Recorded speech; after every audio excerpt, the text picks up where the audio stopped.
What is your greatest dream? And I will help you as best as I can, 'cause I love you. I tell you, I looked at her dark red lips and really tried to make up a story of a dream I'd always had, but never dared to follow. I wanted to thank her for those beautiful words by at least telling her something. But in my mind, that something looked like damn near anything.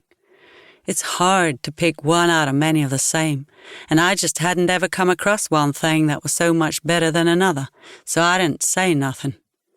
At first, she didn't react. I reckon she thought I was being shy about it. It gave me time, a few weeks, to make something up. Finally, she asked again. Just like last time, I could tell by the expectation in her eyes that it had just never struck her some folks just don't got a dream.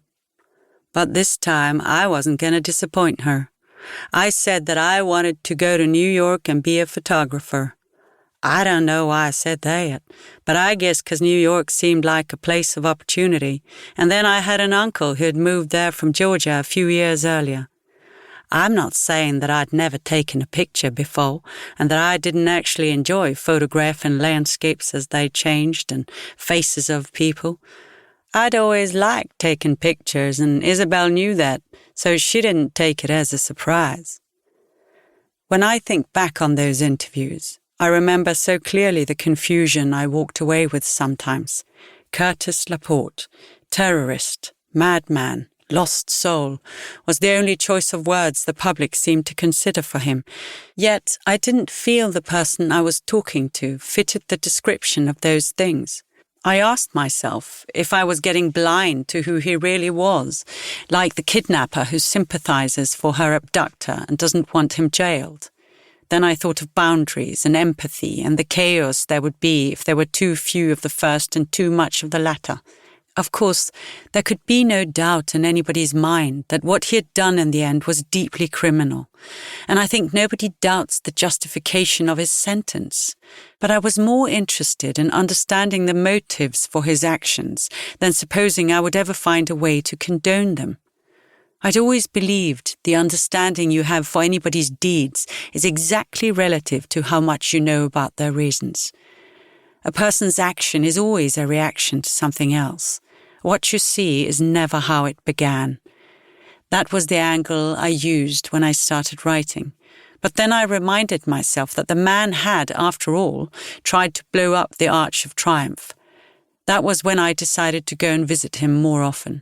I'd been asked to write a cover story on him to one of the biggest magazines in the world, and I had time to do it properly. She came with me to New York for a while. She said it might even be good for her dancing career, too. We slept on a fold-out in my uncle's tiny apartment. Isabel got a small allowance from her mama, and my uncle helped a bit with the grocery shopping. He was a widower, my aunt having died of cancer the previous year, so he was only too happy to have a bit of company when he got home from the post office. Before he had come to New York, he had worked in the dead letter department in Atlanta. He had boxes full of letters that belonged to no one, and sometimes he would read them to us at night. They were his favorite letters from his 25 years there. I always wondered if that was allowed. I never asked him, but once he said that they were the ones that escaped the shredder. We used to laugh and cry over them, and sometimes we'd feel sorry that they had never reached who they were meant for. Those letters were like little lost voices in a big dark forest, and we were like the critters there, who could do nothing to help them. All we could do was to listen and wonder at the strangeness, sadness, and ridiculousness of people. Anyway, I would spend most of what I had on film for my camera and stuff for developing it. I'd made a dark room in my uncle's cellar space right at the bottom of the building.